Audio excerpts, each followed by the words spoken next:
শুক্লা চতুর্দশীকে তারামায়ের আবির্ভাব দিবস হিসেবে ধরা হয়ে থাকে। আর এই দিনটির সঙ্গেই জড়িয়ে রয়েছে নানা মিথ।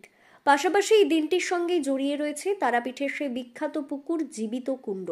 লোকমুখে তারাপীঠের তারামায়ের আবির্ভাব দিবস এবং জীবিত কুণ্ড সম্পর্কে কি জানা যায়? তারামায়ের আবির্ভাব দিবস এবং তারাপীঠের জীবিত কুণ্ড সম্পর্কে জানার আগে একটি জিনিস জানিয়ে রাখা দরকার।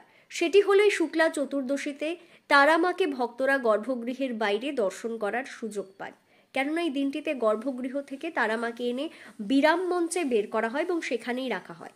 তারাপীঠে তারামায়ের আবির্ভাবের তিথির পাশাপাশি জীবিত কুণ্ড সম্পর্কে যা জানা যায় তা হলো, কথিত আছে জয়দত্ত নামে এক বণিক দ্বারকা নদীতে নৌকায় চড়ে বাণিজ্য করতে যাচ্ছিলেন।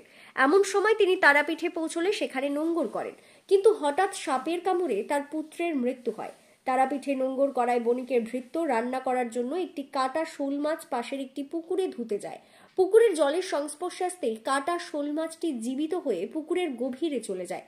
ভৃত্যরা এই অলৌকিক ঘটনাটি বণিককে জানালে তিনি সর্পদংশনে মৃত তার পুত্রকে সেই পুকুরের জলে স্নান করালে মৃত পুত্র বেঁচে ওঠে এবং জয়তারা জয়তারা বলতে থাকেন।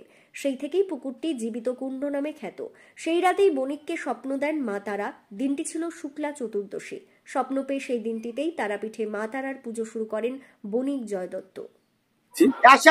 তারা পুজো কথিত আছে যে বণিক জয়দত্ত সদাগর এদিন আমাদের যে মহাশ্মশান আছে সেখানে স্বপ্নাদেশ পেয়ে মায়ের প্রথম পুজো প্রচলন করেছিলেন। সেই থেকে এটা মায়ের আবির্ভাব তিথি তারা পুজো নামে লোকে পালন করে আসছে, বা আমরা সেবায়তরা মাকে সেভাবে আজকের দিনে পুজো করে আসছি। একটা বিশেষ তিথি আছে যে কি মা ওখানে তারা পুজো নামে মা সারাদিন পুজো নেবে, আবার এখানে এসে কিন্তু মা তারাকে দেবী লক্ষ্মী রূপে মা পূজিত হবে, মহালক্ষ্মী রূপে। তা আজকে একটা বিশেষ দিন, সেই জন্য যখন গর্ভগৃহে যে পূজাটা শুরু হবে তখন কিন্তু মা লক্ষ্মী রূপে মাকে পূজা করা হবে।